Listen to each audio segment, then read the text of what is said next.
Dear Vice President and dear friends and colleagues, the digital agenda, as the first flagship initiative to come out, is a cornerstone of the EU 2020 strategy, as you said, dear Neelie. However, as good a first step as it is, the agenda only provides the frame. Now we have to take action. As we all know, the devil is in the details, and you spoke about details, Neelie, and there are lots of details to be clarified, so we shouldn't hesitate to go through hell if we are to accomplish our objectives. Else, we'll get the same disappointing results as the Lisbon strategy, ambitious goals, but no blueprint, not enough action, and ultimately no delivery.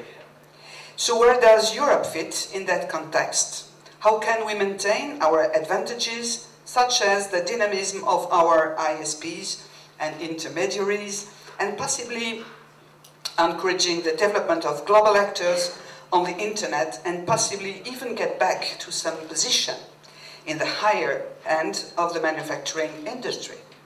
A couple of years ago, there was a lot of buzz about convergence, a concept then often interpreted by market actors as concentration. So the Commission's job was to prevent this type of behavior and to make sure that internet take-up would be as quick and as consumer-friendly as possible.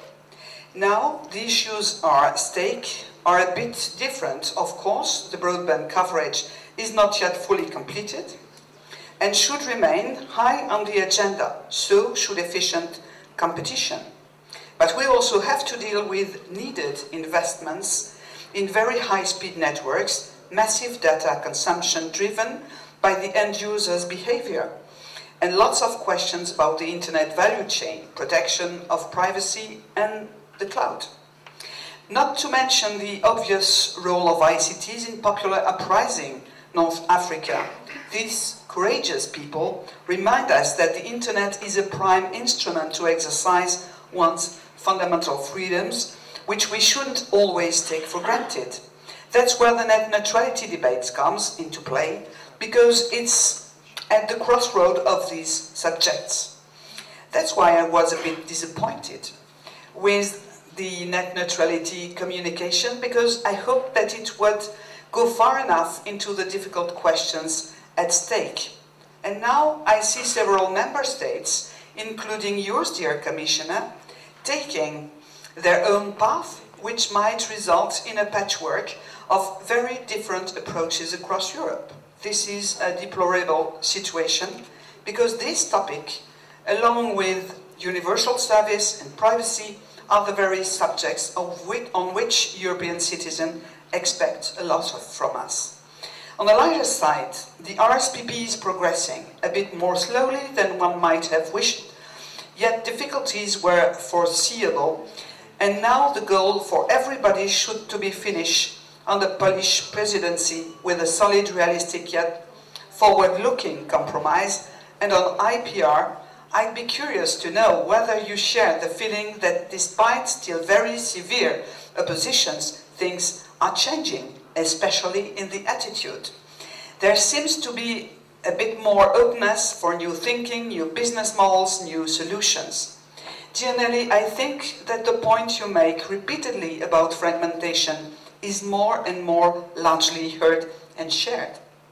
Yet harmonization still seems to be a dirty word in certain circles, and none can deny the existing temptation of renationalization of certain policies.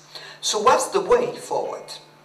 First, we will have to solve a difficult economic and regulatory question for Europe's ICT sector. Do we intend to keep a heavily national-based market with a high number of players, but few big ones? Or do we want fewer but heavier players present over the whole continent and able to deliver pan-European services?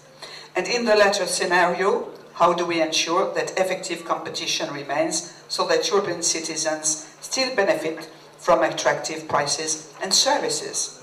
And in conclusion, we cannot expect unilateral support from member states, which apparently still need to be convinced that there is no way to go alone. But the Commission, may it be policy on ICT or other topics still have to demonstrate clear evidence of the European added value and its willingness to shape this common path towards 2020. Be sure that the members and colleagues present here are convinced to be present to support you.